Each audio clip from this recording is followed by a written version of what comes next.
Hey, what's up guys? Tom Nell from Atomic Enrollment, Chief Marketing Officer. We're the go-to growth partners for trade schools and vocational training programs when they want to add another 5 to 100 new students a month. And we've been doing this consistently across all types of trades and vocational schools and training programs across North America. We've worked at about 300 or so schools and programs to date for the past 7 years across all different types of industries, whether they're in office, out on the field, blue collar, white collar, creative programs, beauty programs, data, high technology, like data science, data engineering, whether it's more the trades like HVAC, tower training, climbing towers, kind of done it all / doing it all. So, there's some of our clients where they want to fill in those last remaining seats.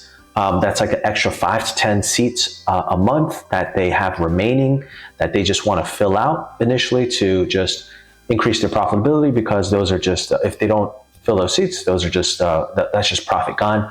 There's some of our clients that want to scale aggressively, add another like 100 students a month, whether they're just scaling, added new facilities and programs and classes, or they're launching a new program, or they just have a variety of programs that they want us to help fill. So if they're a bigger school and universities with multiple programs and big class sizes, multiple classes, those are schools that want us to help fill, another 100 to 200 seats a month. We do it primarily through social media advertising. That's our primary channel across all social media ad channels, Meta ads, TikTok ads, YouTube ads, a little bit of LinkedIn as well. But the main point is we do it profitably. When most trade schools first start talking to us, it's kind of always the same narrative. They never had success with Meta ads or any type of social media ads.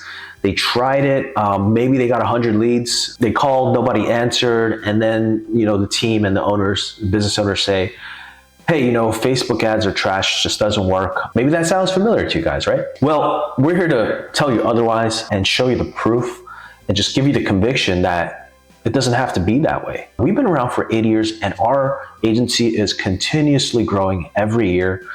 So we're doing something, right? We're having success, some type of success with our clients, right? Or else we just wouldn't exist. Primarily, we do it through social media advertising. Again, we consistently generate each of our clients an extra 5 to 100 new students a month, primarily from social media advertising. At least that's the first channel. That's the first point of contact of us bringing in new leads and new students for our clients. So in this video, I'm going to show you the exact strategy we use, not to generate just leads, but actual paying students that come off of social media advertising, and to do this profitably. Maybe you experience it somewhat. Google ads, search advertising, pay-per-click advertising is great, works well to some degree, but you may be experiencing diminishing returns. The results of it consistently have been going down. That's why, now more than ever, it's time to crack social media advertising. I'm going to give you the exact playbook of how you do it. First, let's do the math, right? What's the math behind actually making, let's say, meta advertising profitable for a trade school or vocational program? So let me start by giving you some average benchmarks that are average amongst our clients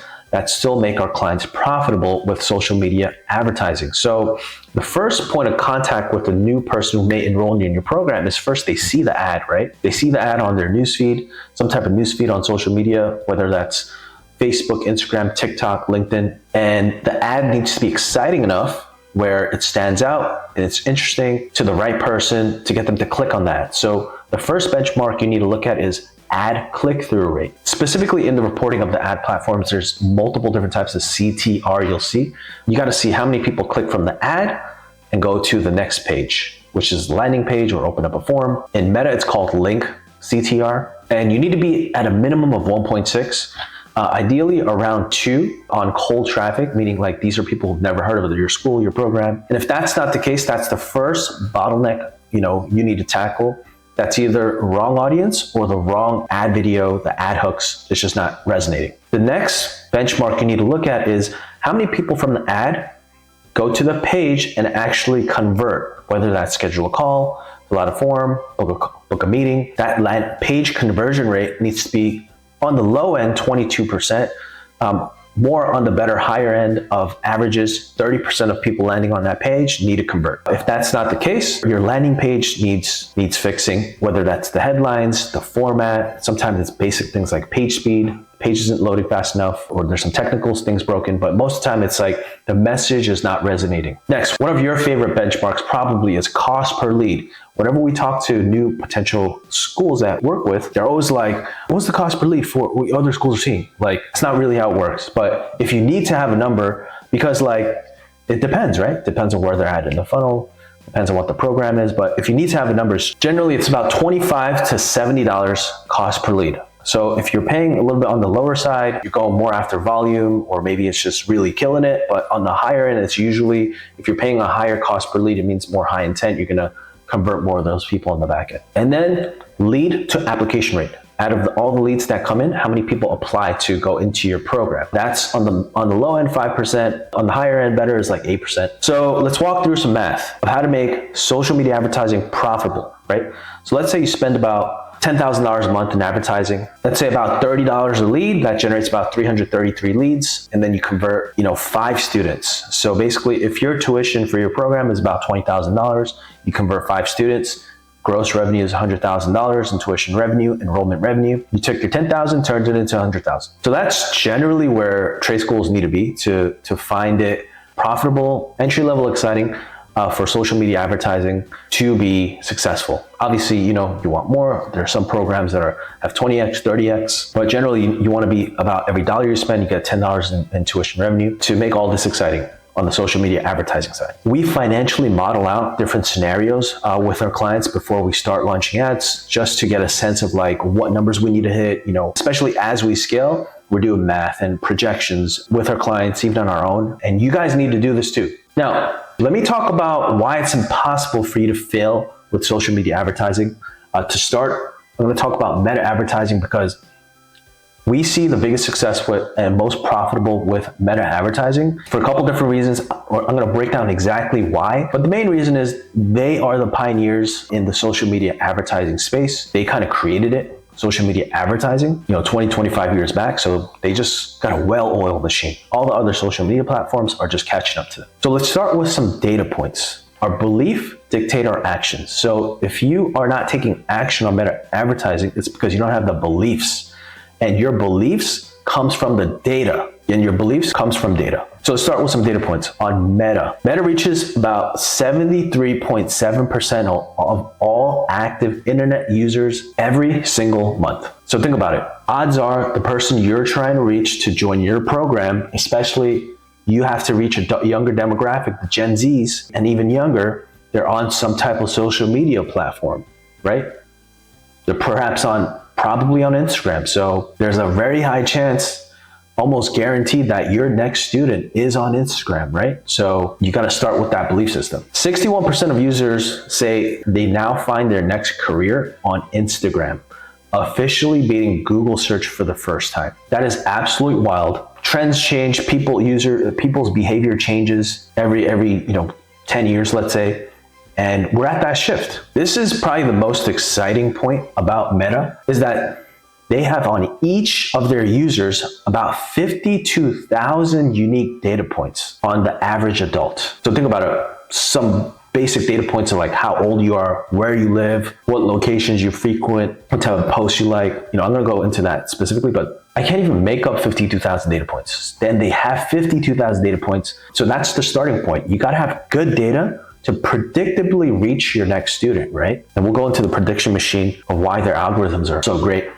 But it starts with because they have fresh data on 52,000 unique data points that are fresh. Meta knows who are your next future students. So let me share all the ways that Meta collects data on each user and fresh data. On-platform behavior is the strongest signal, right? Inside their own apps, like Facebook, Instagram, WhatsApp, Threads now. Some specific signals that Meta tracks, like scroll depth, right? How long you pause to see a post. So let's say, let's say you run an electrician program, right? And they find posts talk about electricians interesting and they're somewhat viewing it. They have a signal that, this person is interested in electrician stuff, right? They have semantic and emotional analysis. So, people are uploading videos into Instagram, Facebook, right? So every time you upload a video, Meta AI is crawling all your videos, what's going on in your background. There's visual cues, contextual cues. Meta just doesn't read text. and text that you post into the app or comments you write. It's reading your videos as well. Facial expressions inside the video, body language, audio tone, how you talk. Next, the Meta Pixel. It's a piece of code that is installed on 8 million plus websites on the internet. And it fires every time someone visits a page. That pixel sends that data back into Meta. Basically what a pixel is, let's say you have Facebook open, the Facebook app open, you click on something, it goes outside of Facebook into the internet browser. The internet browser sends the data back into Meta. That's what a pixel is. It's a piece of Meta code that's installed on a website that sends that information back of what actions that user is taking outside of Meta on that website, sending it back. So, what page you visited, what buttons you clicked, what forms you filled out, what page you've seen, what you bought. Second, Conversion API. It's server to server data. So for example, let's say someone filled out a form and became a lead inside a CRM. Conversion API is in the middle and it sends that raw data back of like, this person filled out a form, give us their contact details, bought something, and that's stored in the CRM, the server, right? It's Conversion API sends that data back into Meta. It's better than a pixel because it bypasses any ad blockers, right? If there's ad blockers on someone's internet browser, the pixel can't send the data back, right? Apple made a lot of restrictions, in 2021 that you can't send data back. That's why Conversion API is awesome. Next, it has cross-device and identity matching, right? Not everyone is just scrolling on Instagram from their laptop. They're scrolling on Instagram from their phone. They're using WhatsApp, so they have very good data on like which devices people are using when, who's using it. This is another great data source, fresh data source that Meta does is they straight have data partners, like they buy data or they swap data with partners.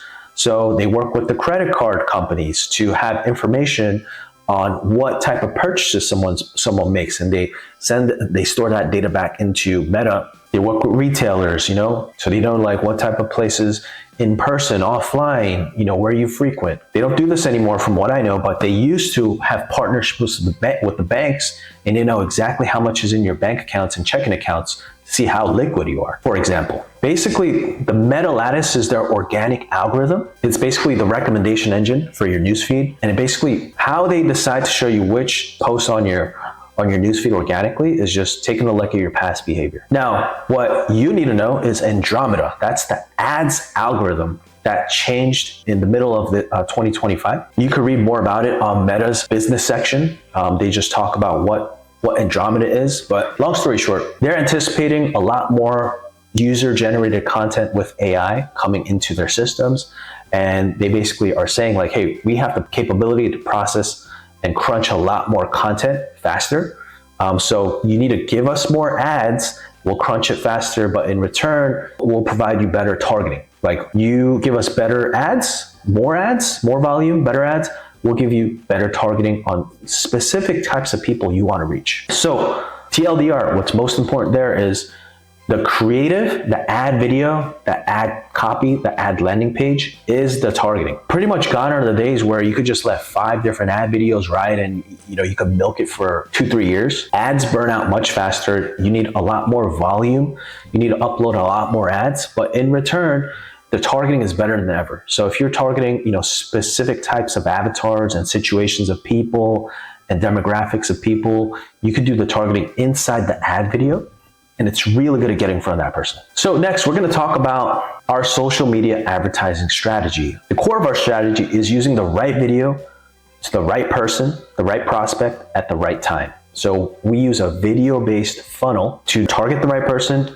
Remember Andromeda, targeting is done in the ad creatives and the ad video, getting in front of the right person with the right video at the right time, because depending on where they are in their enrollment journey, they may have different questions. So most of the time, typically online advertising is some version of what we call digital door knocking, right? You're saying like, hey, we have a nursing program, a medical assistant program. This program's great. You're gonna make X amount of dollars. This program is great. It's gonna change your life. Enroll now. It's like, no, that's crazy. Like, what are you talking about? Before someone joins your program, there's generally, call it the 4 pillars of a trade school content. And you got to create your ad content and organic content around these general 4 topics. There's a lot of subtopics within these 4 topics, but all your content has to be geared towards these 4 general topics. 1, what is your program? What is it? What is the program? What industry is it in? What is your school? What type of job is it? 2, will this work for me? Will this work for me and my specific background, me and my specific situation? I'm a single mom, I have to work, I have a day job, I have children, I have this, I have that, I don't have a technical background, I'm not used to being out on the field, my current career is completely unrelated, I feel I'm too overqualified for this, I'm a very successful person. Is this training gonna get me the outcome I'm working towards, right? Is this program legit?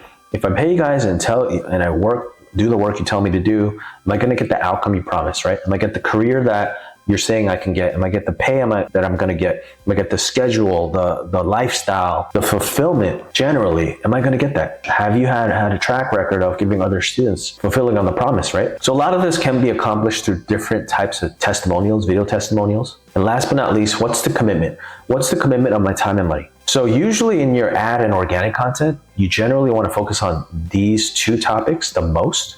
This somewhat is more for a high level, higher up the funnel. Obviously you need some of that, but this is really where the conversion happens. What's the commitment? Of course, you can talk about it in your content, but a lot of that's going to be talked about in the sales call and the sales process as well. We have a process of a framework of creating ad videos. So for example, we take a modular approach, especially with the Andromeda change. We're trying to maximize the efficiency of our clients. So we script all these out. We have a framework. We take a modular approach. We create a variety of different hooks, different angles, and points that'll resonate with the prospect.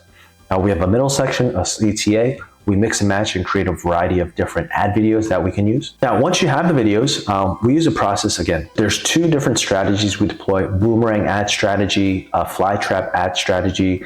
The moral of the story is the right video to the right person at the right time. So for example, here we have a wind tower, cell phone tower technician training program. And it's a very visual program. So at the top of the funnel, the first batch of videos are going to be talking about what the general industry is, the job is, you're climbing high. The tagline is, you ready for your next office in the sky? So if that's interesting to people, that resonates, we retarget them. Only people who watched these videos, we retarget them with the next batch of videos of like different types of testimonials from all different types of backgrounds. Again, that's hitting, hey, is this gonna work for me in my specific situation? Is this program legit, right?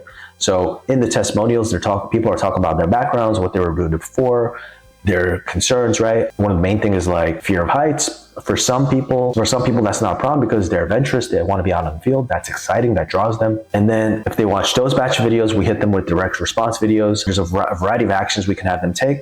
Come to a webinar, fill out a form, schedule a meeting. Now, a core part of our ad strategy is that once they take action, they become a lead in the system, whether they scheduled a call on the calendar with a salesperson, whether they just fill out an interest form saying like, send me more information, whether they scheduled a tour to come in person, whatever the action we had them take, whether they're waiting for a webinar to happen, we're circling them again. This is the key part.